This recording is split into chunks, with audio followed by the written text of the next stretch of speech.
Friends, क्या हाल है दोस्तों। हमारे पॉडकास्ट आप बहुत पसंद कर रहे हैं, उसके लिए आपका बहुत शुक्रिया, धन्यवाद। All our podcast are made keeping you in mind. जी हाँ। और पिछले 2-3 महीने से तो हमने बहुत वेरिड सब्जेक्ट कवर किए हैं, जो कि नौजवानों के इंटरेस्ट के हैं, यूपीएससी एस्पायरेंट्स के लिए इंटरेस्ट के हैं और डिफेंस एस्पायरेंट्स के लिए तो बहुत काम के हैं। आज मेरे गेस्ट हैं कर्नल मेहर सिंह धैया, शौर्य चक्र। जी हाँ, ये वो ब्रेव सोल्जर हैं जो गांव देहात में पढ़ के सैनिक स्कूल पहुंचे चित्तौड़गढ़, वहां से एनडीए, और फिर कैसे उन्होंने सियाचिन ग्लेशियर के ऊपर जो है 1984 में एक पोस्ट को कैप्चर किया और वहां 7 दिन बिना खाना पीना खाए बिना बिना किसी मदद के इन्होंने वहां सरवाइव किया। पाकिस्तान के कई असॉल्ट्स को इन्होंने झेला, जिसके लिए कि उन्हें शौर्य चक्र मिला। बहुत ही इंस्पायरिंग पर्सनैलिटी है, गांव देहात से जुड़े हुए हैं, हिस्ट्री से जुड़े हुए हैं। He is a very well read, मैं कहता हूं सही मायने में स्कॉलर वॉरियर हैं तो कर्नल धैया हैं। ये जीटीओ भी रहे हैं और इसलिए मैंने इनसे बातचीत की कि पर्सनैलिटी कैसी होनी चाहिए, हॉबीज़ और इंटरेस्ट में क्या फ़र्क है, और किस प्रकार से गांव देहात के जो बच्चे हैं, जो रूरल एरिया के बच्चे हैं, सेमी अर्बन एरियाज़ के बच्चे हैं, जो सपना देखते हैं ऑफिसर बनने के लिए, उनको क्या करना चाहिए अपनी पर्सनैलिटी के लिए, अपनी कम्युनिकेशन स्किल्स के लिए, और किस प्रकार का व्यक्तित्व आपने बनाना है जो कि आप बना सकते हो। तो बहुत इंटरेस्टिंग टॉक है। इसके बीच में हमने लद्दाख स्काउट्स की बात की, क्योंकि जब ये सियाचिन ग्लेशियर में थे तो लद्दाख स्काउट्स की कंपनी को कमांड कर रहे थे। तो कैसे सिपाही हैं लद्दाख के, उनके बारे में बात की। और इनके यूनिट है जेएंड के लाइट इन्फेंट्री। जी हाँ, ये वो यूनिट है जो कि वो रेजिमेंट है जो कि जेएंड के मिलिशिया से बनी थी, जिसके अंदर तकरीबन 50% जो है मुस्लिम सोल्जर्स हैं, कश्मीर के, डोडा किश्तवाड़ और पुंछ राजौरी के। उनके साथ कैसे इन्होंने काम किया, उनकी बहादुरी के किस्से भी आप सुनना, और कश्मीर की आवाम की बात भी इन्होंने कई जगह पे अपने इस इंटरव्यू में करी है। बहुत ही इंटरेस्टिंग इंटरव्यू है। उनकी ज़िंदगी को मैं गांव से लेके और रिटायरमेंट और पोस्ट रिटायरमेंट फेज़ के बारे में मैंने बात की है। लेकिन ज़रूरी है, इसलिए ये पॉडकास्ट है क्योंकि एसएसबी क्रैक नहीं होता है, एसएसबी कोई टेस्ट नहीं है, ये अप्रेजल है आपकी पर्सनैलिटी का, आपके व्यक्तित्व का। और उसके लिए सबसे पहले you must have a clean heart, अच्छा इंसान बनो, अच्छा एटीट्यूड कल्टीवेट करो, सोशल सेंसिटिविटी होना बहुत जरूरी है, सोशली अडेप्टेबल होना, क्विक थिंकिंग कैसे करनी है, और किस प्रकार से अगर आप सच में मेहनत करो तो आप जो है Indian army, air force and navy के अंदर अच्छे ऑफिसर, अच्छे सैनिक, अच्छे लीडर जो है बन सकते हैं। सो बहुत ही इंटरेस्टिंग पॉडकास्ट है ये। So please watch this because my second innings is for your first innings, and do subscribe to this channel because we are changing lives every day.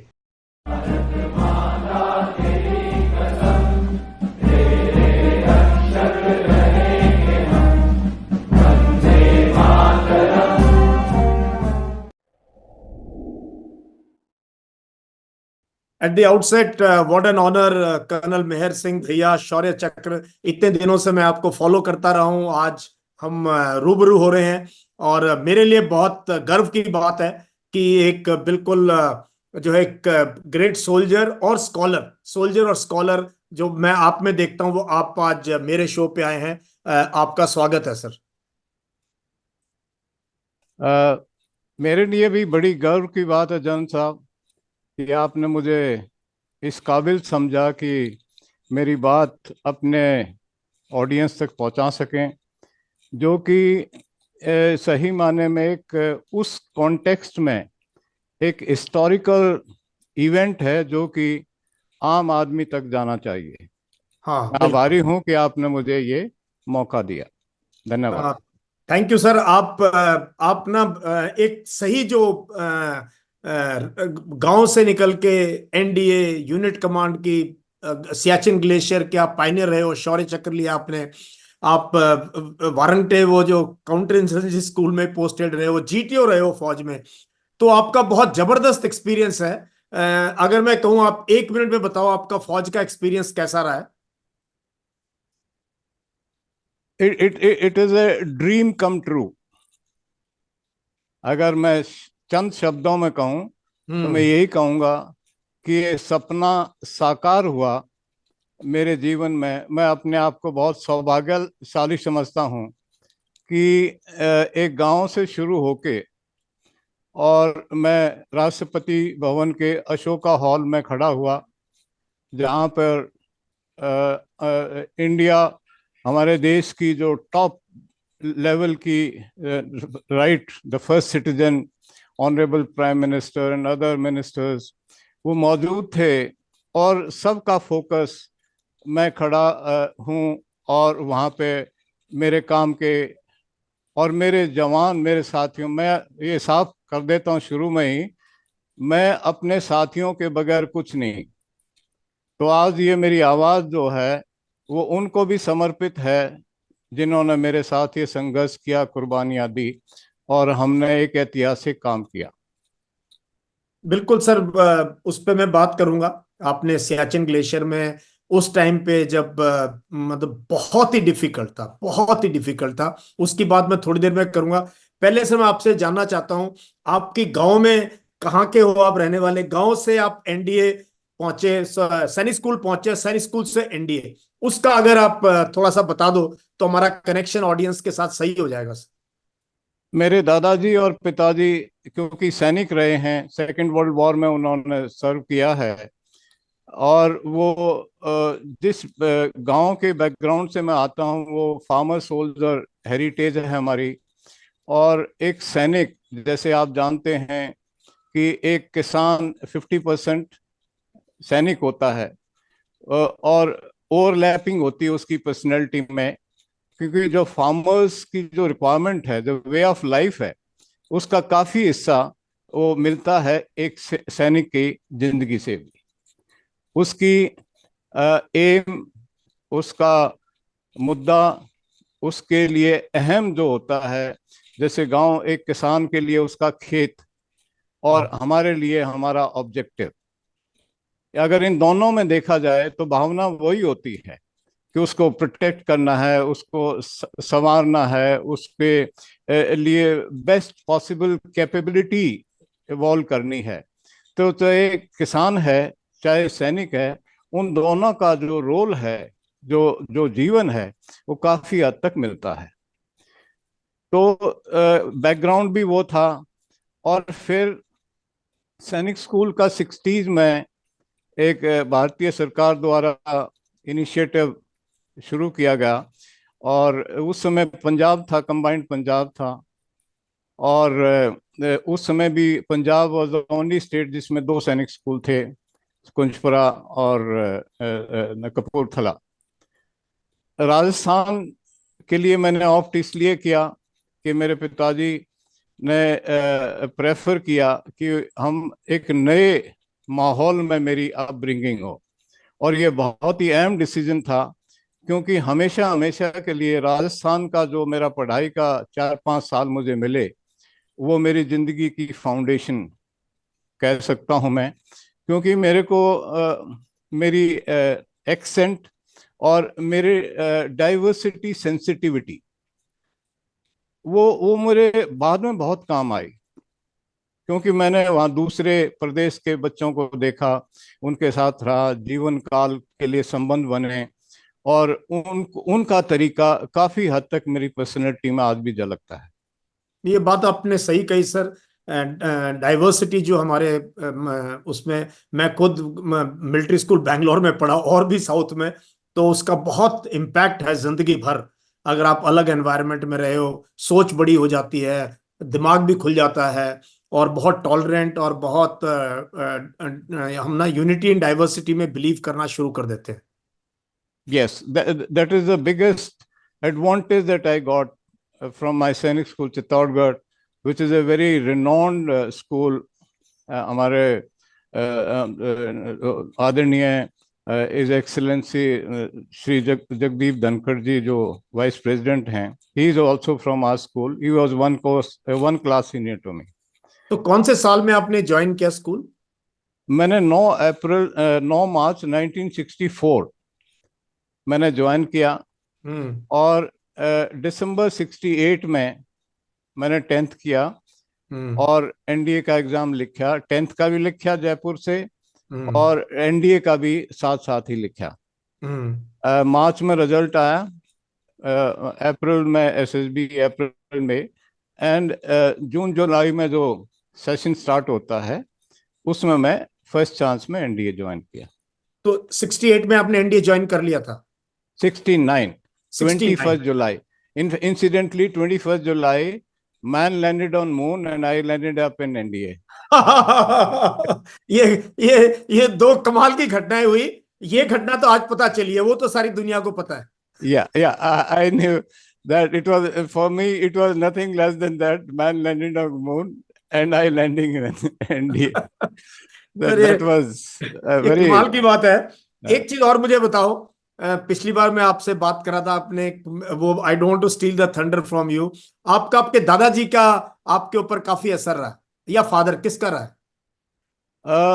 Father से ज्यादा दादाजी का रहा, हम्म। क्योंकि हमारा जो समाज है हम्म। उसमें पासिंग ऑन हेरिटेज, हमारी जीविका का, हमारा वे ऑफ लाइफ, हमारे एथिक्स, हमारा कोड ऑफ कंडक्ट जो ट्राइबलिस्टिक है, उसमें सीनियर जनरेशन जूनियर को, नेक्स्ट जनरेशन को बहुत कुछ पास ऑन करती है। बिकॉज एग्रीकल्चर जो कि सबसे वेरी स्ट्रॉन्ग साइंस है, उसकी सब चीजें बाय वर्ड ऑफ माउथ जाती थी और उनको सिखाते थे। उसमें सबसे पहले भाई किस समय उठना है, किस टाइम तक खेत में हल हम्म। जोतना शुरू हो जाना चाहिए, हम्म। कि बिकॉज दो और जीव आपके साथ इन्वॉल्व हैं, बैल आपके साथ इन्वॉल्व हैं, वो आपके जिंदगी का हिस्सा हैं।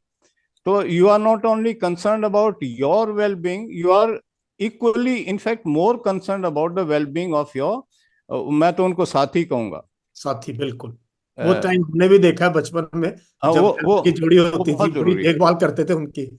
उसके अलावा सामाजिक जो ताना बाना है, उसमें बड़ों का सम्मान। हमारे यहाँ ये जाति पाति का ज्यादा चक्कर नहीं था, हम हम्म। उम्र से राम राम बोलते हैं। हम्म। और वो संबंध मैंने अपने दादाजी से सीखे, जो कि एक सामाजिक रूप से एक पहचान रखते थे। तो यह खाप के बहुत अग्रणी आदमी थे। और मैंने पंचायत सिस्टम को भी समझा। बाद में मैं दैया का स्पोक्समैन भी हुआ रिटायरमेंट के बाद में। तो ये ज्यादा इन्फ्लुएंस, हालांकि माँ और बाप का की पर्सनैलिटी का मैं ट्रू कॉपी हूँ, अच्छा। लेकिन जो जो जिंदगी की काम आने वाली बातें हैं, वो दादा से ज्यादा सीखी। हाँ, दादा थोड़े टॉलरेंट होते हैं, दादा और नाना। फादर थोड़ी कुटाई में रहते थे तब, या और ही इज स्ट्रिक्ट टू होते थे। बिजी, फादर मदर ज्यादा बिजी होते हैं, बिकॉज उस समय साइज ऑफ फैमिली भी चार, average size of the family use to be 5। हाँ। यू कैन इमेजिन कि उनकी कितनी जिम्मेवारी सर, होती है। मैं कह रहा हूँ देहात में, जाटों में माओ को तो कोई वक्त ही नहीं था, बेचारी खेत या में भी काम करती थी, घरों में काम करती थी। बाप हमारे सारे के सारे बहुत स्ट्रिक्ट होते थे, क्योंकि गोदी में बालक लेना भी अच्छी बात नहीं मानते थे। तो दादा दादी या नाना नानी, इनका इन्फ्लुएंस बहुत होता था, वो थोड़े फिर भी। पर माँ कदे बेचारी नहीं हुई।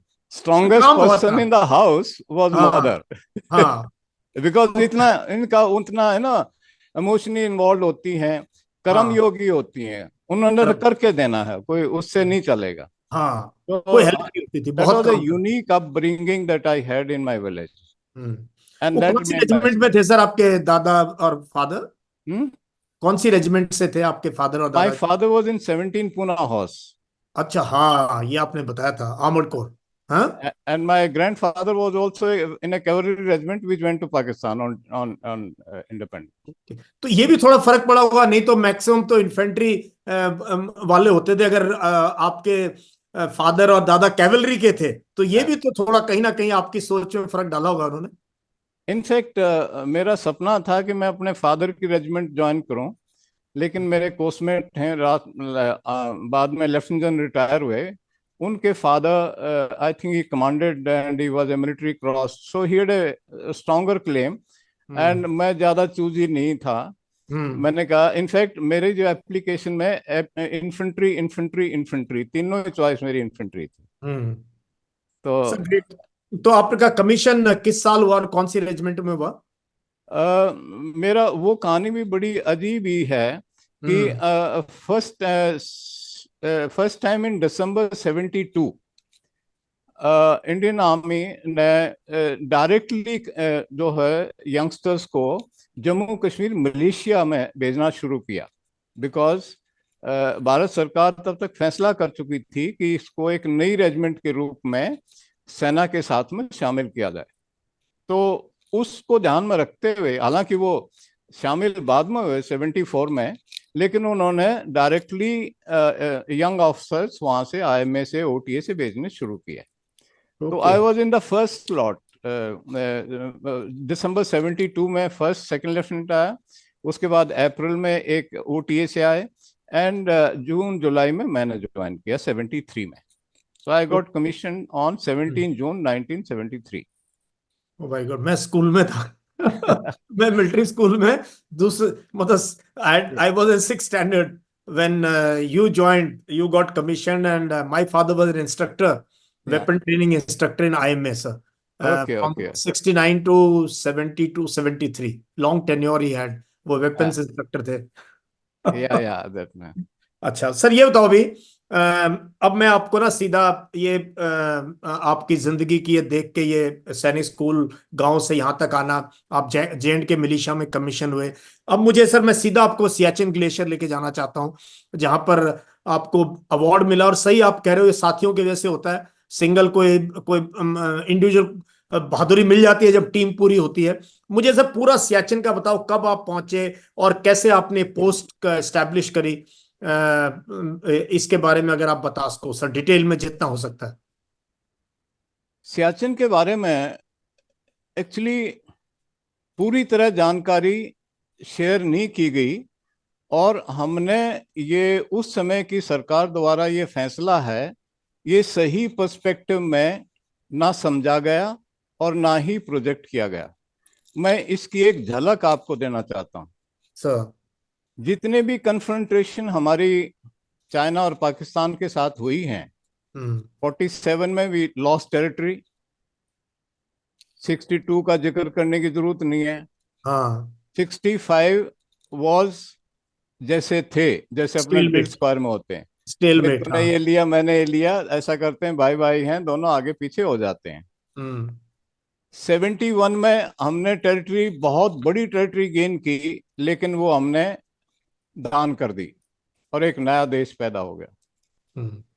ये पहली बार है जो कि ऑपरेशन मेघदूत जो कंडक्ट हुआ है 13 अप्रैल 1984 में, हमने एक ऐसी टेरिटरी पे परमानेंटली कब्जा किया जो हमेशा हमेशा के लिए हमारे देश की सीमाओं का हिस्सा बन गया।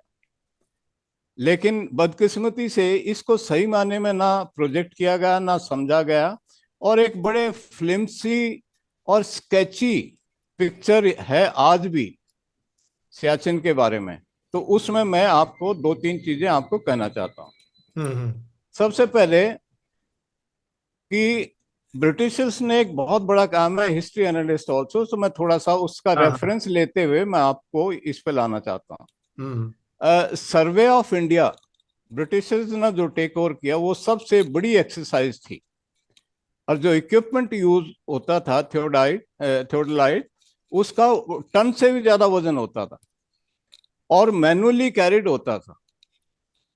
हमारे बॉर्डर एरिया जो तकरीबन एम्फीबियस एरिया को, मतलब कोस्टल एरियाज को छोड़ दीजिए, अगर दूसरे एरियाज में देखें वो जनरली माउंटेनियस है, कम ज्यादा हाइट है वो अलग बात है, लेकिन माउंटेनियस है। लद्दाख के एरिया में इट वाज एक्सट्रीम केस।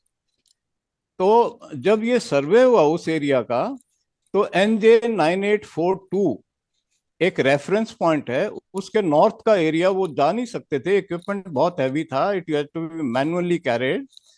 और उन्होंने कहा कि उसके इसके नॉर्थ का जो आईबी होगा वो that will run along the watershed.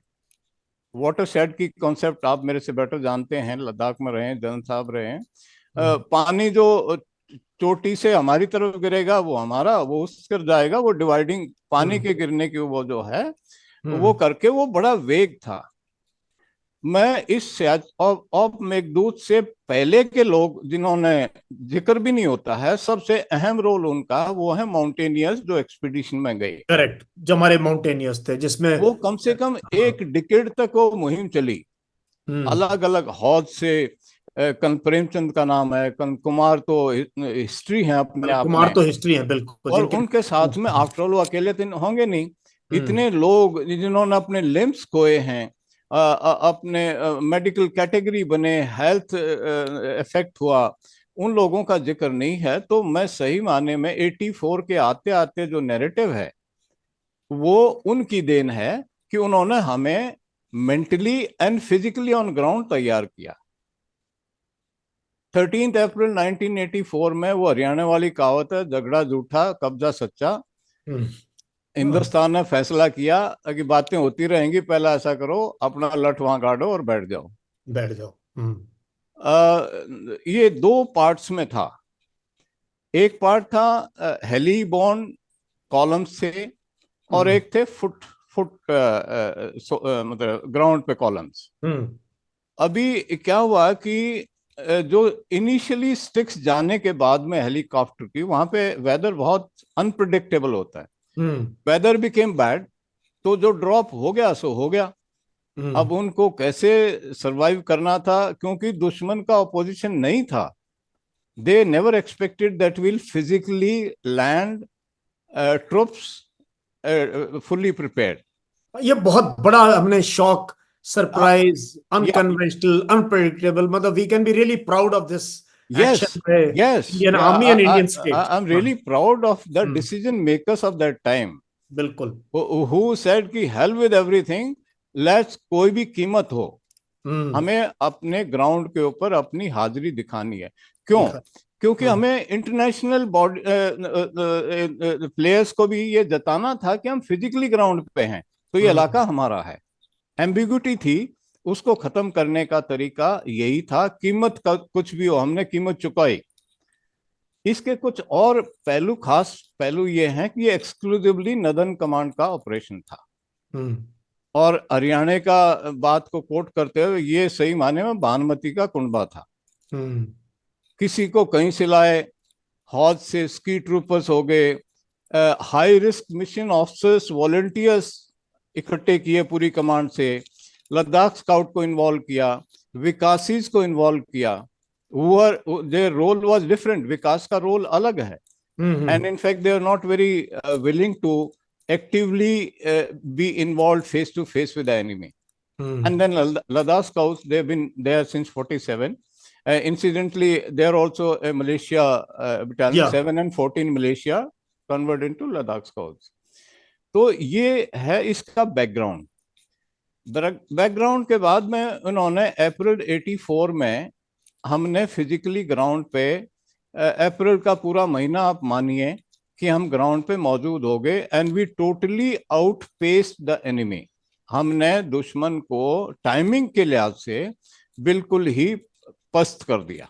हम्म, लेकिन यहां पे एक और मसला है कि हम तो पस्त करके अपने हार्बर में चले गए, और उन्होंने इसको एक जख्म मानते हुए अपनी तैयारी शुरू की।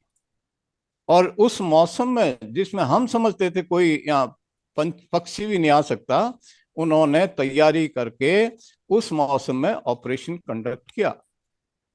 और जब ये कंडक्ट हुआ, उस समय मैं कंपनी कमांडर था सियाला में, और फ्रंट का जो मेन ग्लेशियर, एक ही ग्लेशियर होता है, नॉर्दर्न ग्लेशियर बोलते हैं, मेन ग्लेशियर बोलते हैं, उसका जो फ्रंट का हिस्सा था, शुरू के बेस कैंप एंड एक दो कैंप को छोड़ के, बाकी complete area was under me with only one company spread over कम से कम 50 किलोमीटर आप कह सकते हैं। तो एक कंपनी, आप कंपनी कमांडर थे, आपकी तब तक 10 साल सर्विस थी।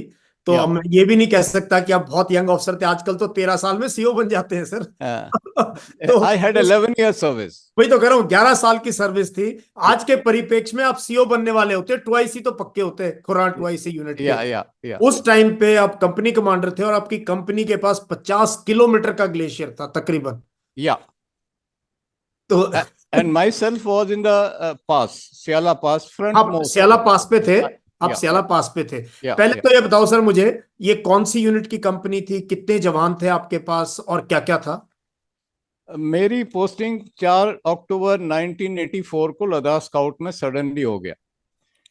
एंड मैं एक हफ्ते की एक्लेमेटाइजेशन फ्यांग ले में करने के बाद में, और मेरे को इंडस रिवर के जो वैली, इंडस वैली है, उसका लास्ट पोस्ट है फुकचे एंड डेमचौक. हाँ, फुकचे एंड डेंगचौक, हाँ. So I was a company I was sent as a company commander at Fukche. I had a platoon at Demchok where Indus enters India. Yes, बिल्कुल.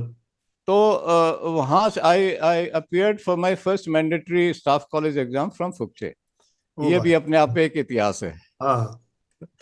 तो उसके बाद में जैसे मैं एग्जाम देने में ले में आया, उसके बाद में मेरे को काराकोरम वाला जो विंग है, जो बेसिकली परता नुब्रा वैली जिसे बोलते हैं, परता हमारा हेडक्वार्टर था, वहां पे मेरे को भेज दिया और कोई टास्क की तैयारी के लिए लगा दिया सब सेक्टर वेस्ट में. जो कंपनी कमांडर था सियाला में, उसको आना था. And since I was readily available, जिसको भेजा वो he made some excuse and came back from base camp, and it was a very tricky situation, and that's why I was sent. And it was in December, mid-December 1984 that I reached after walking right from base camp to Siala. It took कितने about दिन 7 लगे days. Sir? How many days walk was it from? 7 days. It used 7 to take 7 days. और तब कोई there was no battle school. There was there's nothing. there's nothing. Really amazing. Base हाँ. Camp में भी 4 tent थे, 2 फटे हुए थे, 2 साबुत थे. मैं वही तो कहूँ, ये मैं बता दूं, अब तो बहुत एस्टेब्लिशमेंट है. We have training school, we have क्या क्या कुछ. मैं तो बहुत कुछ बार भी nothing. There was hmm. nothing. Hmm. There was absolutely nothing. एक डॉक्टर था, वो अपना नर्सिंग असिस्टेंट के साथ बीपी चेक करके वो बोला चढ़ जाओ बेटा और तुम अच्छा. चलो, राम बली करें. हम्म. There was nothing, but I was in best of my health and best of my spirit. That Correct. was at the peak. मैंने इसको चैलेंज ही नहीं समझा, because I was commanding the best troops, Nunus, the snow warriors, the best in the world. उनको command करना एक बहुत बड़े honour की बात है, और मैं अपने आप को बहुत खुशकिस्मत समझता हूँ कि मुझे मौका मिला उनको कमांड तो क्या, उनके साथ में काम करने का और उनसे बहुत कुछ सीखने का. तो इसलिए मैंने शुरू में ही कहा कि मैं कुछ भी नहीं हूँ, मेरे जवानों का जो मेरी ताकत थी, ये उसी का असर. मैं वहाँ पहुँचा और जैसे मैंने एनालाइज किया, बिकॉज क्या है, क्या कुछ है मेरे पास, मैंने पूरे इक्विपमेंट का एनालिसिस किया ना, सेंडिंग द रिपोर्ट. वेपन्स का ये हाल है, एमिनेशन का ये हाल है, लॉजिस्टिक्स ऐसा है, क्लोथिंग ऐसी है, लोगों को हेल्थ ऐसी है, मोरल ऐसा है, everything. And we didn't even have medicine. You will be surprised, Ansa. I want to share with you कि जब मैं वॉक कर रहा था तो बीच बीच में कहीं बर्फ पे पिंक कलर के निशान मेरे को दिखाई दिए. तो मैंने अपने नूनू से पूछा, मैं बेटा ये क्या है? वो कहने लगा साहब वो यहाँ पे ना पेप्टिक अल्सर हो जाता है जवानों को और वो खून की उल्टी करते हैं. तो मैंने कहा यार ये तो बड़ा, इसे साहब वो दवाई वगैरह खा के, बिकॉज 90 डेज तो करना ही है, चाहे रिलीफ तो मिलेगा नहीं, ना क्लोथिंग है प्रॉपर. तो मैं these were the condition. I didn't even have a doctor. I had only a nursing assistant. Captain MLV Butt, doctor, he followed me after some time. तो काफी प्रिकेरियस टाइप सा सिचुएशन था. जो higher headquarter they said कि nothing can happen, don't be jittery, we are very sure, you relax. और जब आप ये रिपोर्ट भेज रहे थे, जैसा टिपिकल फौज में होता है, कईयों ने कहा इसको क्या प्रॉब्लम है यार? सीओ था ही नहीं कोई. नहीं, किसी हेडक्वार्टर का क्या रिएक्शन था? Nothing, no response. I had no line communication. There was nobody. My own CO, he first time he saw me after 8 months in GHLA hospital. He never spoke to me, never saw me. विकास का CO था lieutenant Kulbir Singh. He never came to us. He never spoke to me. There was no communication. मतलब it was by goody सब हो गया है. Let him keep shouting. So that was the scene on ground. But being the man on ground and hugely responsible and committed and motivated, I said, I'm the boss and I will understand, and I'm responsible to myself, my own concept. I am the boss. I make the rules here and I defend this territory. Rules की मैं आपको बताएं तो you will be surprise हम्म। कि clothing, जो special clothing था, jacket वगैरह, वो सिर्फ दो चार थी। हम्म। एक मेरे पास थी, एक हो सकता है मैं जेसीओ के पास थी, बाकी ECC clothing. Very good. Hmm. It was in ECC clothing, and you hmm. know what a kind of ECC clothing you get in, ending takeover में क्या condition होती है, क्या, you understand very well. And जो snow tents थे, 100, there were only two huts. एक हट थी कैंप 5 में, एक थी स्याला में। हम्म। उसके अलावा everybody was in tents. Very No good. tent जिसके inner जो lining है वो भी intact नहीं होती थी some cases. So things were just quite bad. Hmm. But that's one part of the story. The hmm. morale was very high. We were prepared to take on anything. That is important, that is important कि ये सब ठीक है, हम बता रहे हैं दर्शकों को, वो ठीक है, लेकिन मैं बता रहा हूँ। हाँ। बट फिर भी ये था कि उसमें हम सुबह पीटी करते थे हम। Hmm. I used to be out every day. PT has been part of my life throughout, hmm. Sainik school से लेके, and hmm. Even today I exercise in the morning. Hmm. So हम सुबह PT में निकलते थे। हम्म। एक तो गिनती हो जाती भाई सभी जिंदा है, और वैसे तो स्लीपिंग बैग में जो है से निकलना जरूरी होता है, अदरवाइज जो मौसम है वो हावी हो जाता है। बुखारी के पास बैठ बैठ के आपका दिमाग जो है वैसे खराब हो। तो things were quite challenging, but morale was equally high hmm. If not higher. तो ये बात है 19 फरवरी, 10 दिन के बाद। हाँ, क्या हुआ? तो हाँ। उसमें I was very sure that enemy is building. Nobody else was believing that something is happening. Hmm. So I asked him to fly over that ridge line, 5966 meters का, हम्म। and I said, partner जरा देखना उधर क्या हो रहा है। हम्म। He came back within say about 15, 20 minutes. He says, this is what is about fire, and they are prepared and they already started the climb. So this, ये बड़े दिनों बाद आपके हेलीकॉप्टर आया, आपने उसको बोला जरा पाकिस्तान की देख के क्या खबर है ऊपर से? उससे जरा जस्ट मारो सर्कल रादर हाँ, देन एक गोइंग चक्कर बैक, लगा क्या? देख, हाँ, जरा पायलट को देख के बोला। आ जरा। तो हाँ, ही केम एंड इन्फॉर्म मी कि पार्टनर ऐसा ऐसा है। कि I said 500 please go and करीब। टेल द सेक्टर हाँ। कमांडर। हम्म। तो वो आए, और इस ऑपरेशन का बड़ी खास बात है, hmm. It was a night operation एक विदाउट एनी मिनट, एक मिनट सर, मैं आप उसने बताया आपको कि भाई वहां पे लोग इकट्ठे हो रखे हैं, बड़ी बड़ी आर्टिलरी की तोपें बंदूकें भी हैं, everything is getting ready now, you inform the sector commander कि ऐसे ऐसे खबर है? या मैंने उसको पायलट को बताया, because I had no communication, अच्छा, ओके। हाँ। There was no communication. Hmm. So I told the pilot to pilot. convey to sector commander कि this is what is. He has seen it himself. Hmm. So he was more, right from the horse's mouth. Hmm.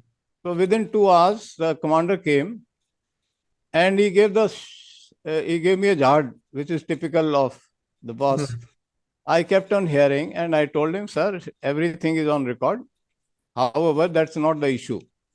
Issue is कि अब क्या करना है. हम्म। And I got the shortest operation order. He says, you see this hill? I said, I see it every day. He hmm. said, I want you to capture it tonight. Hmm. Now, this is the shortest order. And verbal order? Yeah, verbal order. So I said, I was also very upfront. I said, hmm. I'll try, but I can't guarantee. Hmm. But I'll not run away. Hmm. This I can assure you. Hmm. But are you prepared to listen what are the state of affairs? I said, hmm. total मेरे पास 23 लोग हैं, हम्म। which includes a signaler, nursing assistant, and one troop of light mortars, which never fired. अच्छा, Because तो हमारे पास, इसमें ये लोग भी शामिल थे? तो हाँ बेनेट उसमें स्ट्रेंथ क्या थी? बेनेट स्ट्रेंथ जो हम कहते हैं इन्फेंट्री के, कितने थे इसमें? अबाउट अबाउट 18 होंगे। 18? तो दो सेक्शन थे आपके पास? हाँ। हाँ मतलब जो है 18, मेरे नुनू 18 थे, मैंने उनमें से 15 पिकअप किए। ओके। हम्म। तो 3 मैंने छोड़े, और डॉक्टर को जो है टेक्निकल सिचुएशन समझाई, कैप्टन MLB भट्ट, अच्छा। कि हम्म। अगर ऐसे होता है और हम वापस नहीं आते हैं तो आपने जो है ये करना है। तो डॉक्टर को आपने अपना ट्वाइस ही बना दिया और उसको हाँ समझा हाँ, दिया क्या बिकॉज करना है आई अगर हम हैड नहीं नो आते तो। Twice, my hmm. Twice he was at Kumar डीजड। हम्म। वो he was still walking up, अच्छा। वो भी सडनली ऐसे हुआ। तो हमें जब एनिमी को पता चल गया, कि हमें पता चल गया उसके बारे में, तो ही हम्म। स्टार्टेड फायरिंग बिकॉज वो ऑलरेडी क्लाइंब शुरू हो रखी थी। फाइव हम्म। नाइन डबल सिक्स फीचर जो है उसकी तरफ से थोड़ा सा आसान था क्लाइंब करना, विजय विज हमारी तरफ से। हम्म। और उसने एक HMG detachment already almost on top 5966 metre तक पहुंच गया था। HMG हेवी मशीन गन की बात कर रहे हाँ हाँ हैं, 0.50 कैलिबर की। हाँ हाँ, वो हेवी। बिल्कुल बिल्कुल, उसका 4 इंच का 5 इंच का तो बुलेट ही होता है हाँ उसका, पूरा हाँ, देखिए मैंने भी, हाँ। राउंड होता है। हाँ। तो उसको जब पता चल गया तो ये started firing on us. We were a sitting duck, कुछ भी हम्म। नहीं था हमारे पास में, hmm. But we had to prepare also. So we packed our bags under fire. Hmm. जब फायरिंग चल रहा है, किसी को नहीं मालूम बुलेट्स कहाँ कहाँ गिर रहे हैं, हम्म। और हम अपना सामान पैक कर रहे हैं असॉल्ट अटैक के लिए रात को। अटैक के लिए। हाँ। और हमने जो है 6:20 के ऊपर, तब तक थोड़ा सा क्लाउड्स वगैरह आगे, विजिबिलिटी थोड़ी सी कम होगी, hmm. We started climb. Hmm.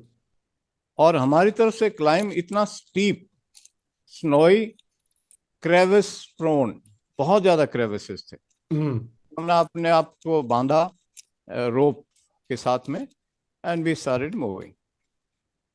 We took almost about 11 hours.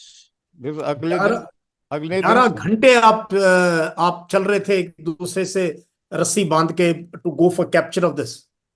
या उसमें जो है, if you don't walk zigzag ना, तो क्या हाँ। होता है, अगर एक सामने वाला स्काउट गिर गया हम्म। तो इट विल सक इन एवरीबडी, एटलीस्ट दो तीन चार को जरूर ले जाएगा। अच्छा। तो ओके। वो टाइड अप है, जिग जैग मूव करते हैं। उसका टेक्निक हमारे नूनूज बड़े एक्सपर्ट होते थे। हम्म। तो luckily we didn't face any crevasse, because हमारे उनका एक्सपीरियंस है माउंटेन्स में, इसमें स्नो बाउंड एरिया में ऑपरेट करने का। ये कितना दूर थी सर ये पोस्ट जहां आपने कैप्चर करनी थी, डिस्टेंस देखिए ऐसे फिजिकल? माउंटेन में अगर देखा जाए तो we are in the pass, so it is my hmm. Left shoulder, but the hmm. Climb is about 65 to 70 degrees, boy god. and 5 to hmm. feet of 5 to 7 feet of snow, snow. avalanche hmm. prone. So you can't say कि भाई इतना 1 kilo, अगर आप distance wise देखें, it may be only about 1 or 2 kilometre at the most, हाँ, but you, it's so but difficult. Climb अगर आप देखें तो इट वाज टू मच। अच्छा, फिर? तो हमने रात को एक बार 11 बजे छोटा सा ब्रेक किया, और जो पसीना जो आया हुआ था वो जम गया, hmm. And there was a line of snow inside. Hmm. तो उसमें जो है 5-10 मिनट के बैठने के बाद में उठना मुश्किल हो गया, उस, हाँ। Because we are all froze. Hmm. But then it was a biggest decision of my life hmm. to die as a coward or hmm. get up and get moving. Hmm. 11 years major, next senior 100 kilometer away, hmm. no line communication, nobody to consult. Hmm. I will not be an overstatement if I say it was Major Meher Singh Daya versus a Pakistan army, hmm. because for 7 days I had nobody to talk to share. And boy. you know the ANPRC 25 set, उसकी हम्म। क्या reliability होती है। क्या liability, हाँ। वो गालियां ज्यादा हो रही थी उस तरफ से, साला कहाँ पे है, कहाँ बैठा है, क्या कर रहा है वगैरह, बजाय अपने हम्म। वाले तो it was A radio silence. Hmm. I had nothing to communicate with anybody. Hmm. We reached at 5 o'clock, and we reached about 500 meters away from them. And thereafter, for 7 days, जैसे ही मौसम साफ होता, continuously under artillery fire, hmm. and every day, on the average, at least 1 to 2 counter attacks. They were trying very desperately to throw me off. हाँ, because अब मैं समझ गया, आप पास में हो, अगर हाँ एक शोल्डर पकड़ लिया दुश्मन ने तो रोल हाँ डाउन करके रोल डाउन कर जाएगा उसके बाद वो। हाँ, वो मैं जहाँ पहुंचा हम्म। वो luckily it was about 100-200 feet. Okay. It was like a नकल, उसको हम्म। उंगलियां जैसे, कौन था एक तरीके से, हाँ, हाँ। ऐसे करती हैं। तो I could pick and choose. They they had to fire up the hill, so they hmm. were not effective. This was the we continued this. इसका ये हुआ कि इससे you got to understand the bigger picture. उस समय पे उन्होंने दोनों पासिस पे हमला किया, बिलाफोंडा एंड स्याला। अच्छा। Hmm. Siala was settled once for all by my team. By god. Hmm. उसके बाद में स्याला में दोबारा मुड़ के नहीं आए, हम्म। because we established at such places where only God can do anything, human के beyond था। चाहे वो कोई आर्मी हो, कोई नहीं कर सकता था। ना ना, there was no, so the LC the LAC in Siala was hmm. settled once for all. In Belafonda, it appears they got some success and they established a quad post जो उनकी थी, जो बाद में हमने 8 जेकले ने कैप्चर किया, बाना पोस्ट बना। वो हम्म। कहानी अलग है, वो कहानी अलग है, वो बात की बात है वो, हाँ। वो बात की बात है। So my then all of us were injured, 9 of us, हमारा एम्पुटेशन हुआ। आई बेयरली एस्केप्ड क्योंकि हेल्थ अच्छी थी, रिकवरी ठीक हुई, लेकिन पूरा साल बेकार हो गया और वो टर्निंग पॉइंट हुआ। तो ये बताओ सर, इस ऑपरेशन में जो आप 18 लोगों के साथ गए, तो कितने लोग थे जो वर वुंडेड इन एक्शन, जिनके हाथ पैर काटने पड़े या गोली लगी? 18 तो टोटल थे, आई टुक 15। 15, हाँ, 15 गए, हाँ। 15 में से 9 के एम्पुटेशन हुए। 9 के एम्पुटेशन हुए, मतलब टो कटा। टो कट गए बिकॉज ऑफ स्नो। हाँ, बिकॉज ऑफ फ्रॉस्ट बाइट बिल्कुल खत्म ही हो गया था। वर्स्ट हम्म। केस था, एक हवलदार रामपाल था, 14 ग्रेनेडियर्स का वॉलंटियर। हम्म। उसका एक पैर तो काफ मसल के पिंडी पे कटा हम्म। और एक टो कटा। वो तो बिल्कुल ही was invalidated out of service after some time. अच्छा। He was the worst case. Otherwise 9 के जो है एम्पुटेशन केसेस हुए। और आपको कहाँ लगा? आपकी? मेरे को वही पैरों में नेल्स निकल गए, पैर काटने की नौबत आई, उंगली हम्म। पे भी जो असर था। बिकॉज वो जो प्रेशर स्विच होता है, हम्म। वो जो गॉगल्स हैं, if you take it out, hmm. In fact I got a very interesting this thing, after 2 days I got a RTOP second lieutenant, straight hmm. Pass out. हाँ। उसने एक्साइटमेंट में जो है वो ग्लव्स निकाल दिया, उसके 5 मिनट के एक्सपोजर में उसकी कलमे वाली उंगली छोटी हो गई। Boy God. Hmm. And he was like a child. He was crying कि सर देखो सर ये क्या हो गया। I said बेटा, this is what has happened. Temperature was -60 degree temperature and we were in the open. 19-19,500 की feet की ऊंचाई पे, जहाँ 125 किलोमीटर हवाएं चल रही हैं, हम्म। स्नो, इसके बर्फ के कण इतने छोटे हैं कि वो दे कुड बाइट यू, उस टाइप का माहौल था। And that too without any food. 6 महीने ना सोए ना खाया। There was nothing. Each one of us were barely skeleton, so was I lost 35 kgs of weight उस एक हफ्ते 35 में। 35 किलो वजन एक हफ्ते में, मतलब? या, और इस दौरान जब ये फायरिंग चल रही थी पाकिस्तान ने, ये 7 दिन चला ये ऑपरेशन? या 7 दिन चला। हम्म। उसके बाद में जो है, there was no relief. Hmm. There was no relief to. I told the brigade commander. He says कि tomorrow I can do this. I said sir 7 दिन पहले कोई नहीं आएगा। मुझे हम्म। पता है इस बात का, क्योंकि आपके पास है ही कुछ नहीं वहां पे रिलीविंग के लिए रिजर्व्स उसको भी तो होने। एक्लिमेटाइज करना है, उसको भी तो फिर पहुंचना है, 7 दिन तो वहां पहुंचना वहां ही चाहिए। आपके पास नहीं है, वो मुझे पता है। हाँ। ये सब जानते हुए आई सेड सर एक चीज मैं गारंटी देता हूं, मैं यहां से भागूंगा नहीं। हम्म।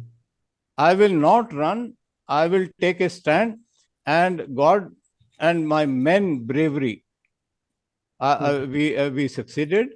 हमने उस एलएसी को मसला ही खत्म कर दिया, वहां पे पाकिस्तान ने दोबारा कोशिश नहीं की।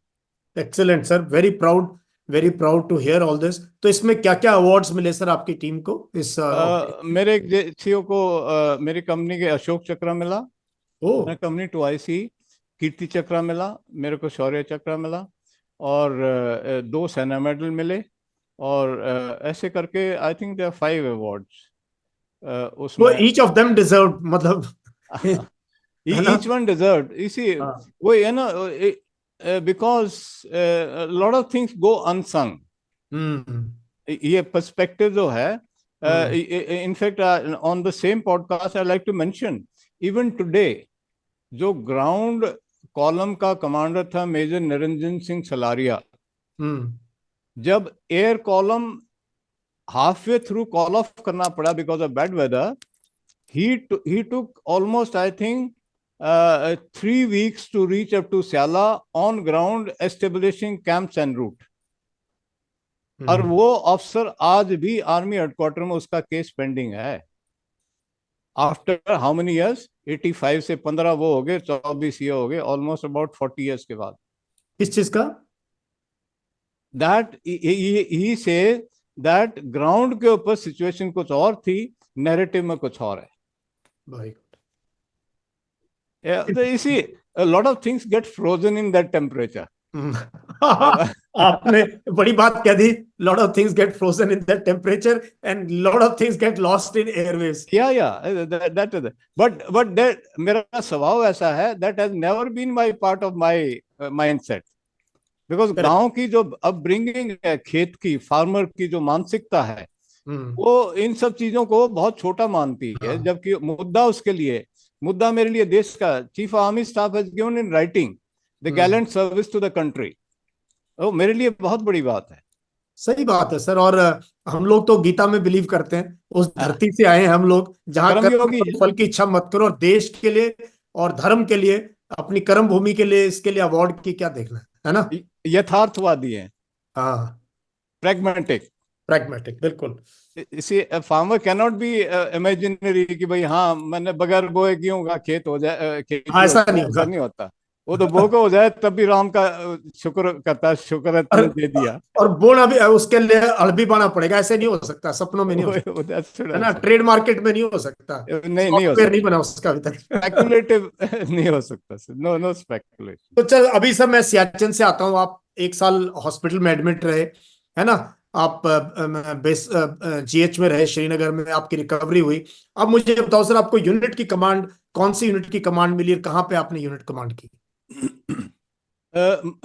Jammu Kashmir militia, 3 JNK militia I got commissioned in. वो 74 में इंडियन आर्मी के साथ में as a Jammu Kashmir light infantry regiment के रूप में जजब हुई, और वहां से हमारा सफर शुरू होता है। हम्म 1992 में as a lieutenant colonel in officiating capacity I became the commanding first directly commission officer of my battalion. उससे पहले हमारे सीओज जो 71 की लड़ाई के बाद में जो मेजर्स आए senior, they rose to be colonels. They commanded our unit. They commanded extremely well. They established us, and we learned. They taught us how a regiment should come up. And today we are one of the highest decorated regiment of the Indian Army. उसमें कहने की जरूरत नहीं है। Sir, मैं बहुत अच्छा हुआ आपकी मैनेजमेंट पे, इसलिए क्योंकि हमारे दर्शकों को पता नहीं है, ये जेएंड के लाइट इन्फेंट्री, जिसका परमवीर चक्र, अशोक चक्र, दुनिया भर के अवार्ड्स हैं, one of the highest decorated young regiments. जरा मुझे सर हमारे दर्शकों को just tell me the composition, इस रेजिमेंट की कंपोजिशन क्या है? कंपोजिशन बताने से पहले मैं आपको 1-2 चीजें और बताऊं मेरे रेजिमेंट के बारे में, कि जब 47-48 में जम्मू कश्मीर हमारे साथ में ज्वाइन हुआ, तो उस समय राजा को वहां से जगह छोड़नी पड़ी, और जो उस समय की स्टेट फोर्सेस थे, जो बाद में जम्मू कश्मीर राइफल्स बनी, वो लद्दाख से लेकर अखनूर तक फैली हुई थी, very thinly located on ground. उसके ऊपर कुछ एक यूनिटों में म्यूटिनी होगी, तो सही मायने में अगर प्रैक्टिकली कहा जाए तो वो इतने इफेक्टिव नहीं रहे एज ए रेजिमेंट उस समय पे। Regiment has got a huge heritage. Jammu Kashmir rifle का बड़ा अच्छा वो इतिहास है, उन्होंने हम्म। बहुत कुछ किया है। हम्म। लेकिन उस समय पे वो सबसे नाजुक दौर में थे। हम्म। उस समय पे हमारे लोग जो मात्र अपनी जमीन को बचाने के लिए खड़े हुए, वो होम गार्ड में ऑर्गेनाइज हुए, वहां से जेन के मिलिशिया बनी, और उसके बाद में 74 में जम्मू कश्मीर लाइट इन्फेंट्री बनी। ये ओके। हमारा सफर है।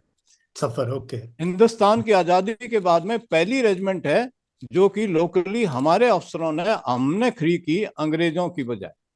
Very good. ये हमारा इतिहास है। ये ब्रीफ। होम ग्रोन रेजिमेंट है, या अंग्रेजों या की या रेजिमेंट नहीं है। या होम गार्ड। इसमें कंपोजिशन 50% हमारे मुस्लिम लड़कों का है।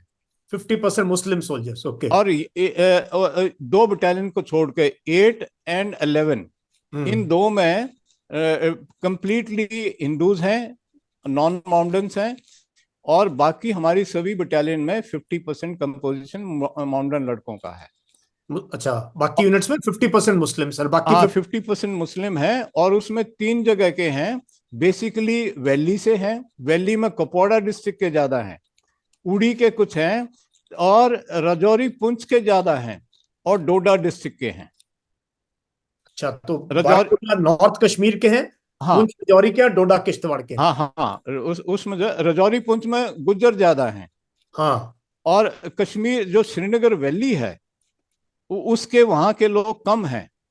Kupwara district which is a front district मानते हैं, वहां के कपवाड़ा और बांदीपुरा के, तो उनके लोग ज्यादा हैं। वैली में बता दूं कि 10 डिस्ट्रिक्ट हैं, गांदरबल से लेके और पुलवामा तक।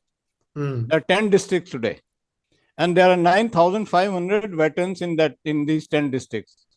अच्छा। I am working with them.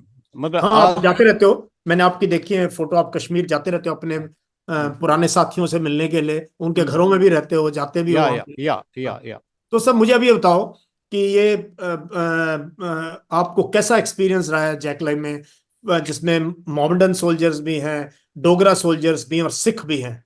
किस टाइप का कंपोजिशन है और कैसे, क्या इथॉस है आपकी रेजिमेंट के?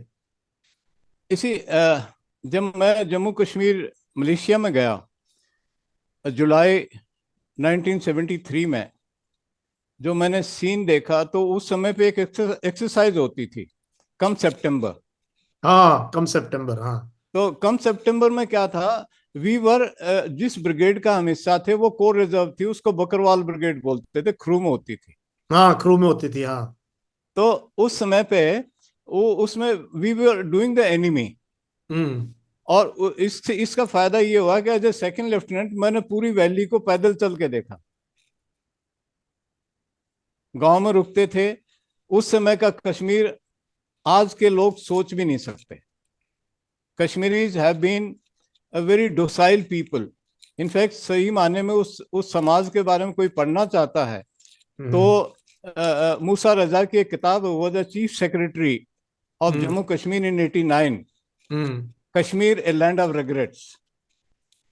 ओके। अफगान, सिख और डोगरा रूल में जो एक्सप्लॉयटेशन हुआ कश्मीरी का, हम्म। आप दंग रह जाएंगे, आपके रोंगटे खड़े हो जाएं कि वो क्या हालात से गुजरे हैं। ये सच्चाई आम आदमी को जाननी चाहिए, because he makes an opinion. और इसी भाव में मैं कह दूं कि मेरे वॉर मेमोरियल में 60% जो शहीद हैं उसमें मुस्लिम नेम्स हैं। ये सर, ये देश को बताने की जरूरत है। आज यस, दे शुड नो।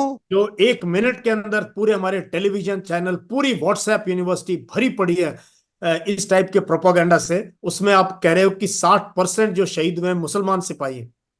मैं और एक बात और कह दूं, मैं हम्म। उनको सबसे दुनिया के सबसे ब्रेव कौम समझता हूं। क्यों?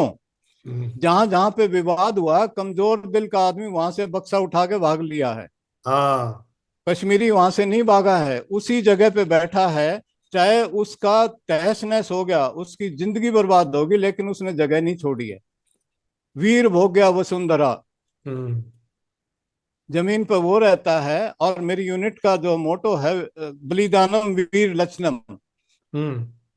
बलिदानम वीर लक्षणम मतलब sacrifice is the sign of brave. तो we are the bravest, we are proved out on ground for पिछले कितने सालों से, 89 से मिलिटेंसी फेस कर रहे हैं, और कोई दुनिया में अगर ऐसा इतिहास है तो आप बताएं मेरे को।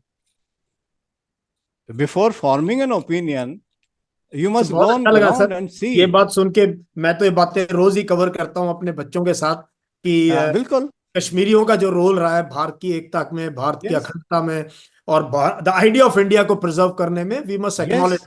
और यस। खास तौर पे जो पुलिस में, सिर्फ सेना ही नहीं सर, पुलिस में भी सर, हाँ बिल्कुल। ने जेएंड के पुलिस के साथ भी काम किया यस। है ना, यस। और वो बीएसएफ सीआरपीएफ में, तो heads of to those people and local people sir. अब मैं सर आपका नेक्स्ट इशू पे आना चाहता हूँ। ये रेयर मौका है सर। ये बताओ, आपने ना, आप एक स्कॉलर वॉरियर बन गए सर। आपने कब पढ़ना शुरू किया?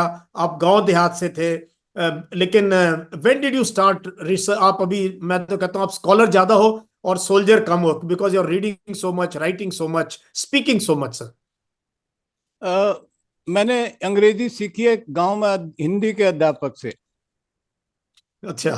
पर जो उसने ग्रामर सिखाई उन्होंने, हम्म। उसके बाद मुझे अंग्रेजी की लैंग्वेज के बारे में ज़्यादा सीखने की जरूरत नहीं पड़ी, एक्सेप्ट द रूटीन जो हम अपना पढ़ते रहते हैं। हम्म। इनफैक्ट हमारे यंग डेज में hmm. Reading was a priority subject and officer was seen carrying a book all the time. Hmm. हम छुट्टी से आते थे, मिठाई का डिब्बा नहीं, एक किताब प्रेजेंट करते थे ऑफिसर मैस की लाइब्रेरी को। यस, वो भी ट्रेडिशन था कि मिठाई मत लाओ, विस्की की बोतल मत दो, शाम को पार्टी में किताब लेके आओ। हाँ, ये हमारे ये इस ट्रेडिशन के दौरान हम इसके साथ में हम बड़े पले बड़े हुए हैं, ग्रूम हुए हैं। तो लेकिन सीरियस रीडिंग में कल एडम गया CIJW school, counter insurgency jungle warfare में। वहां मेरे को एक एक बहुत ही उच्च कोटि के मैं असेसर रहा हूं, तो मैं उनको one of the top leader that I came across in my career was brigadier Pushpinder Singh Maan. Extremely well read man, hmm. clarity of mind, flow of language, cleanness of heart, dedication to the ultimate. He was that man. उसने मेरे को, I was is कन्नडम, मैं तो अपने आप को honoured समझता हूँ दैट आई वॉज इज कन्नडम। हम्म। उन्होंने मेरे को एक दिन ग्रेट गेम नाम की किताब दी, पीटर हॉफकर की। इस हम्म। एज मेहर, इसको पढ़ के बताना मेरे को। मैंने कहा सर आप जानते हैं मैं 14 घंटे काम करता हूँ, कन्नडम का तो काम अनएंडिंग होता है। हम्म। एंड वो भी कैट एस्टेब्लिशमेंट था जहाँ पे फॉरेन स्टूडेंट्स भी ट्रेन करते थे, इवन ब्रिटिश अमेरिकन एंड वगैरह वगैरह। ही सेज नहीं, you read it, you will enjoy it. वो मैंने खत्म की and that was the beginning that I got into serious reading. कौन से साल की बात है ये? ये बात है आई थिंक 96 97 में। सर ये कमाल की बात है, जिस अफसर का आप नाम ले रहे हो, ब्रिगेडियर पुष्पिंदर सिंह मान, सेना मेडल 71 वॉर VSM। या ये सर, ये मेरे कमांडिंग ऑफिसर थे, 88 में बने, और मैं इनका एडजुटेंट रहा। हाँ और हाँ। मेरी जिंदगी में भी सर उन्होंने हमें भी स्टैंप लगाई है या हमारी। जो मैं तो सर कभी जिंदगी में सोच नहीं सकता था इस रैंक बिल्कुल। तक पहुंचने का, अगर वो हमारे, हमें गाइडेंस, हमारे मेंटोर, हमारे गुरु नहीं होते तो। बहुत बड़े मेंटर थे वो। ही वाज ए हाँ। Man of clean heart. Clean heart, ये आपने जो बात की ना, clean and clarity of thought. Clean yes. Heart and clarity of thought. Level of ideas बहुत ऊंचे थे उनके, हाँ। बहुत बहुत ऊंचे। हम्म। तो he gave me this direction of getting into serious reading. And history has been a subject of my interest naturally, I don't know कैसे। हम्म। तो उसको फिर मैंने कैचअप टेकअप किया Haryana academy of history and culture के साथ। हम्म। प्रोफेसर रघुविंदर तंवर जी जो आजकल चेयरमैन है ICHR के, वो मेरे बहुत अच्छे कांटेक्ट में रहे और बड़ा अच्छा काम हुआ उनके साथ में। I took up the theme of military culture and heritage of people of Haryana. उस पर एक सेमिनार कराया हमने, बहुत अच्छा जो है उसमें हो रहा। तो that is how my reading habit came into. तो यही मैं सबको बताता रहता हूँ sir. Now sir I want to get back to your, आप GTO रहे सर, और GTO या इनको बुलाया जाता है जिनकी खुद परफॉर्मेंस अच्छी रही थी जब वो SSB में थे, वो कैसा एक्सपीरियंस रहा? और क्योंकि आज जो मुझे फॉलो करते हैं सर बच्चे, वो मैक्सिमम वो हैं जो आर्मी में, नेवी, एयरफोर्स में ऑफिसर बनना चाहते हैं, तो उनको आप क्या राय दोगे? अपनी पर्सनैलिटी कैसे बनानी चाहिए? खास तौर पे आप गांव देहात के, हाउ शुड यू, रूटीन क्या होना चाहिए? किस प्रकार से जो है you can make your life, अगर आपने ऑफिसर बनना है तो? सर्विसेज में ऑफिसर बनना मुश्किल भी है और आसान भी है। हम्म। दोनों पहलू हैं इसके। हम्म। अ, उसमें जो सबसे पहला आपको ये मानना चाहिए कि ये जॉब नहीं है। हम्म। 9 से 5 वाला हम्म। जो जॉब नहीं है, ये तो एक वे ऑफ लाइफ है। हम्म। ये एक मूल बात है, ये हम्म। स्टार्टिंग पॉइंट है। हम्म। ये नहीं हो सकता कि भाई आप फॉर्म जो है कांस्टेबल का भी भर रहे हैं, रेलवे में क्लर्क का भी कर रहे हैं और एसएसबी के लिए भी आ जाते हैं। हम्म। ऐसा नहीं है। Then you end up nowhere. Hmm. That means you are not the one who we are looking for. Hmm. GTO बनने का, मैं सियाचिन के इंजर्ड होने के बाद में I was in doldrums, in the sense एक साल तो मेरे को अस्पताल में लग गया। हम्म। और इस दौरान मेरे को दूसरी यूनिट में पोस्ट किया, क्योंकि मेरी यूनिट स्नो बाउंड एरिया में थी and I had that kind of battle casualty. उस दौरान मेरा ये जीटीओ कोर्स आया। It was A saving grace and it was a different. हालांकि मेरा उससे चेंज हुआ, कैरियर का जो लाइन था वो हम्म। सियाचिन ऑपरेशन के बाद में चेंज हुआ। तो जब यहाँ एसएसबी में आए, तो I did my training as well as posting in Bangalore. Hmm. इसमें वी वर 10 और 12 to begin with. I think 4 और 5 were recommended. It's a very strict elimination, हाँ, it's a process of elimination.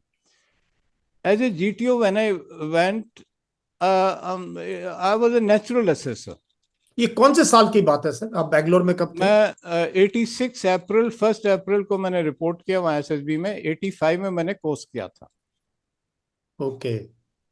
तो 85 में इंजर्ड एंड में वो course आया, 2-3 महीने का होता है। हाँ, 84 में आप वहां गए, ग्लेशियर हाँ, में गए। 84-85 85 वाज में देयर। लड़ाई हुई फरवरी में, फिर आप हाँ, इंजर्ड हो गए। तो ये तो हाँ, बिल्कुल उधर आपका। से इधर आए हाँ। हॉस्पिटलाइजेशन के बाद में। तो मेरा जो एसएसबी का जो एक्सपीरियंस है, बीइंग फ्रॉम उस रूरल बैकग्राउंड से होते हुए, देखिए कुछ चीजें बेसिक हैं। मैं इनफैक्ट विद ड्यू अपोलॉजी एक एक शब्द मैं आपसे शेयर करना चाहता हूँ। हम्म। Cracking SSB. हाँ, एसएसबी क्रैकिंग इज है सर। Not cracked. हाँ। It is not an exam. It's not an it exam. it is a appraisal of your personality, whether you match with our requirement or not.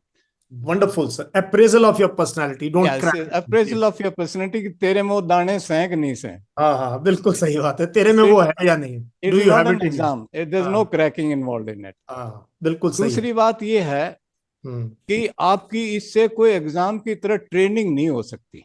हम्म। आपको एक ही चीज हो सकती है, वो होता है फेमिलराइजेशन विद द 4-5 डेज जो आप वहां पे होते हो। हम्म। इससे ज्यादा कुछ नहीं है। और अगर आप इसके बगैर भी जाते हैं तो वहां का जो असेसर है, वो उसके लिए चैलेंज है कि वो आपको फैमिलराइज कराए कि होना क्या है। अगर वो फैमिलराइज नहीं कराता है तो वो उसका फेलियर है। उसका फेलियर है, उसके लिए ये चैलेंज है। इसलिए जब जीटीओ असेसमेंट करने खड़ा होता है तो पहले 10-15 मिनट उसकी प्री ब्रीफिंग करता है वो। हाँ, कि आई नो। इसीलिए कहते हैं बार बार पहले ध्यान से सुनो। ध्यान से, अगर वो प्री ब्रीफिंग में के दो एम है।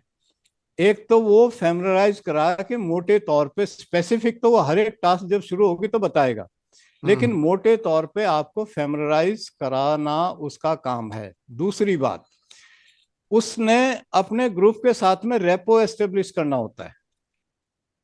दैट्स वाई आपने देखा होगा GTO is the youngest member of the services selection board, because hmm. उसको 1-to-1 फेस टू फेस उनके साथ काम करना होता है, साथ साथ असेसमेंट करनी होती है। उनके बगैर जानने की असेसमेंट हो रही है। हम्म। तो एक एक रेपो एस्टेब्लिश करने का प्री ब्रीफिंग के दौरान वो अचीव करता है। तीसरी बात, अगर आपने ऑफिसर बनना है तो ये तय है कि आपके एक वर्ड ऑफ कमांड के ऊपर कोई अपनी जिंदगी ले डाउन करने के लिए तैयार है। हम्म। तो ये मूल बात है कि आप उससे शेड बेटर नहीं, आप उससे 100% बेटर है। तो अपने आप को, टू बिगिन विद, अपने आप को उस पिक्चर में देखना शुरू कीजिए अगर आपने ऑफिसर बनना है। दूसरी बात, यू गॉट टू बी, इसी मुंह खोलने से पहले आपकी शक्ल बता दे कि आपके पल्ले है क्या, हम्म। वेदर यू आर अच्छा। Fit to be an officer. हाँ। मैंने आज तक किसी को अपना आइडेंटिटी कार्ड नहीं दिखाया। मैंने लगे 20 साल हो गए रिटायर में। हाँ अफसर तो अफसर ही शुड लुक बिल्कुल। Like an officer. उस केवल मैं वर्ड यूज करता हूँ, सेल्फ एश्योर्डनेस। उसकी यस यस चाल, उसका खड़ा होना, उसका यस बात यस। करना, उसकी हर बात चीज करना में वो झलकना चाहिए बदल अफसर। है ना। हाँ एन आंख में आंख डाल के बात करना। हाँ हाँ सर, मैं तो ये जो पैर पूर छूते हैं ना, मैं कहता, पैर पूर इजंट क्यों इट। छूते हो यार, अभी से हाथ मिलाना शुरू करो लोगों के साथ। ज्यादा झुकने की जरूरत नहीं है अगर अफसर बनना है तो। तो तीसरी तीसरी बात है you got to be mentally. चरण। हाँ, me got it, you got to be mentally, आप बोल रहे थे, सही है सर। हाँ, कैन यू हियर मी? हाँ, I can hear, you were saying you got to be mentally. हाँ। हाँ और तीसरा बात है that you should be intellectually very aware. हाँ। Mentally you got to be aware of what is happening around. Hmm. क्योंकि कल और intellectually general knowledge, current affairs वगैरह। आपका हैंग हो गया सर। चरण। हाँ नहीं ठीक है। हाँ हाँ। सर, हैंग हो गया था, अभी ठीक है, हाँ। अच्छा। हाँ। तो तीसरा जो है आपको मेंटली उस लेवल का होना है। हम्म। और चौथा है you got to be man of clean heart. Hmm. आपने आपने गॉट टू बी सिंसियर जो आप कर रहे हैं। हम्म।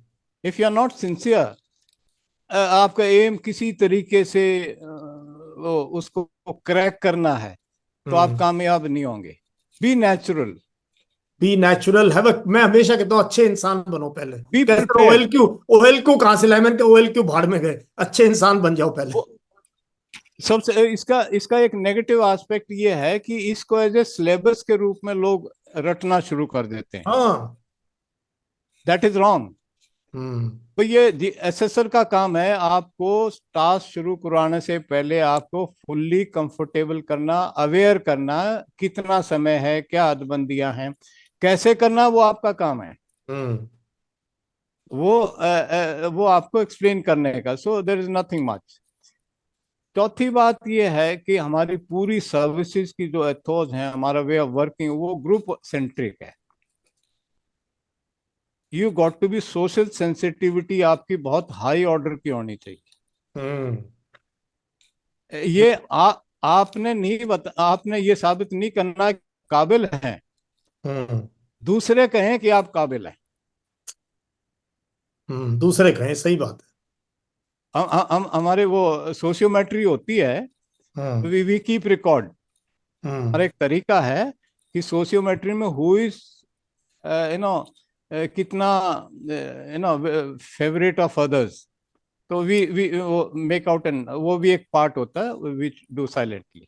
हम्म। तो रूरल ग्राउंड के जो बच्चे हैं, बैकग्राउंड से जो आते हैं, हम्म। एजुकेशन स्टैंडर्ड इतना वो नहीं है जो कि होना चाहिए। तो उनके लिए चुनौती थोड़ी सी ज़्यादा है। लेकिन हम्म। जैसे आप जो प्रोग्राम कर रहे हैं, 10 o'clock का जो आपका प्रोग्राम है, अवेयर कर रहे हैं, दिस हाँ। Awareness is a must. Hmm. You are doing a great service in this aspect कि आप उनको बता रहे हैं कि किस तरीके से चीज़ों को समझने का तरीका क्या है। Hmm. You are showing them the way. It's a biggest service that you are doing. Sir. अगली बात है कि आपका एक रूटीन होना चाहिए। हम्म। क्योंकि फौज का रूटीन है। हाँ, रूटीन डिसिप्लिन बहुत इंपॉर्टेंट है।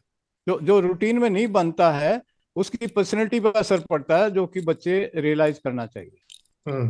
तो ये कुछ बातें हैं कि जो कि ध्यान में रखते हुए रूरल एरिया सही मायने में देखा जाए आज रहा नहीं। Because technology is a big leveller.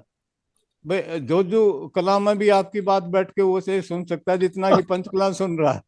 और सुन रहे हैं जो जुकला बास, और पता नहीं कहाँ कहाँ से सर बच्चे, और आप तो जो जुकला इसकी बात कर रहे हो, मैं तो कारगिल, कुपवाड़ा, अंडमान निकोबार आइलैंड, सिक्किम, नागालैंड, देश के हर कोने से बच्चे ज्वाइन कर रहे हैं, और तार जुड़ गया उनके साथ। वो that's what I am saying ना कि technology is a big leveller. हाँ तो आप जो कर रहे हैं, it's a very well thought out, and उसकी सिनर्जी है उसके साथ में जो वो फेस करने जा रहे हैं। But listening to alone will not matter. not you. उसका कितना हिस्सा आप वो जज़ब करें और उससे आगे ले जाएं वो अपनी पर्सनैलिटी का हिस्सा, बिकॉज एक चैलेंज होती है। All task are time bound. अगर उसमें आप ये सोचते रहें कि उस्ताद ने तो ऐसे बोला था और यहाँ पे ऐसे, बिकॉज असेसर एक काम और करता है कि जैसे उसको आइडिया होता है कि he is familiar with it, he will change the situation. तो it is a battle of minds between the assessor and SSC, it's not a simple thing. So you have to be very alert. Quick Yep. thinking क्यों हम बोलते हैं, quick Yes. Thinking, quick decision taking. Yeah. You got to be very very alert. If you are thinking of something else, तो एकदम पता चल जाएगा कि भाई इसके घुटना क्या कह रहा है। So, So this is what it is. It's a very interesting thing. हाँ वेरी इंटरेस्टिंग। एक दिन मैं आपको जो है एक दिन एक लाइव ऑडियंस के साथ आपको लेके आऊंगा सर, जहाँ ये बच्चे किसी सैटरडे संडे को आपसे टाइम लेके, जहाँ I will put you through to these people, let them answer. आप उनके यही सवालों के जवाब दो कि You're कैसे। most welcome. You're हाँ, most welcome. let us do a live mentoring. Now last question I want to ask you sir, कि what is the role of hobbies and interest in life, और क्यों जरूरी है और ये क्या कर सकते हैं हम इसके लिए, बच्चों को क्या करना चाहिए? Role of hobbies and interest, hobbies reading है या कोई और हॉबीज है? hobbies का ऐसा है कि one should be have मैं थोड़ा सा थिंकर टाइप में कहता हूँ कि ऊपर वाला एक हुनर सबको देता है हम्म। और जिंदगी में एक मौका सबको देता है। अच्छा। अब सवाल ये उठता है कि आप उस वो एक हुनर को आप कितना आगे बढ़ाते हैं, वो आप पे डिपेंड करता है। हम्म। तो यू मस्ट हैव एटलीस्ट एक हुनर जो आपकी पसंद का है, जैसे आपको मौका मिले आप उसको परसू करना चाहेंगे। अंग्रेजी में उसको हॉबी भी कह सकते हैं। बिल्कुल। दूसरी बात, अपॉर्चुनिटी, क्योंकि आपने इस अपॉर्चुनिटी को लेना चाहते हैं कि सबसे पहले क्लियर हो जाए कि is hmm. This the only opportunity you want to use. अगर चार में और भी इन्वेस्टमेंट है आपकी, ना फिर वही ना खुदा ही मिला ना विसाले सनम, ना इधर के रहे ना उधर के रहे। हम्म। हम्म। That should not happen. You should got to be in the right bracket age wise, hmm. and commitment wise has to be very high. If you are hmm. not having that, then you are not the one I'm looking for. या commitment has to be very high. Yeah, it is to be very clear. तो उसके अलावा जो है आपको एक regular life, देखिए आजकल एजुकेशन इंस्टीट्यूशंस में भी इतना regularity, discipline, concern for the task at hand वो नहीं है, वो कमिटमेंट नहीं है। हम्म। और हम नॉन कमिटमेंट वाले आदत के आदमी को क्या करेंगे हम उसका? Our training will be waste, our experimenting will be hazardous. Hmm. So we cannot इसी वो अलग बात है कि भाई एक आधी दफा अगर कोई गलती हो जाती है तो वो भी उजागर हो जाएगी और वो ट्रेनिंग में ही हो जाएगी। तो या तो आप सुधर जाएंगे या आप कहीं और रास्ता नापेंगे। तो it's very, it's not all that difficult. मेरे जैसे आदमी कर सकता है तो कोई भी कर सकता है। नहीं सर, आप तो बहुत जमीन से जुड़े हुए हो और बहुत इंस्पायरिंग है आपकी आपकी जिंदगी, बहुत इंस्पायरिंग है। आपने ऑपरेशन में भी प्रूव किया अपने आप को, ऑपरेशन में भी जवानों के साथ आपके कितने दिल कितने जुड़े हुए मैं आपकी बातों से समझ गया हूँ। You have been a military leader and well read person, and I am sure this message जो आज हमने ये बात करी है सर, ये बच्चे इसको सुनेंगे और इससे काफी इंस्पायर्ड होंगे। और खास तौर पे सर, और मुझे लगता है हमारे देश की जो ताकत है वो अभी भी रूरल सेमी अर्बन एरिया में, सैनिक भी वहीं से है, किसान भी वहीं से है, नेक्स्ट जनरेशन के ऑफिसर भी वहीं से आने चाहिए। तो उनके लिए, बिकॉज दे हैव दैट, उनके में ना वो है, फायर है सर काम करने की। So I totally agree with you. There lot of talent, untapped talent, जिसमें आप जैसे समर्पित लोग हैं जो कि बहुत बड़ा योगदान कर रहे हैं और करते रहेंगे।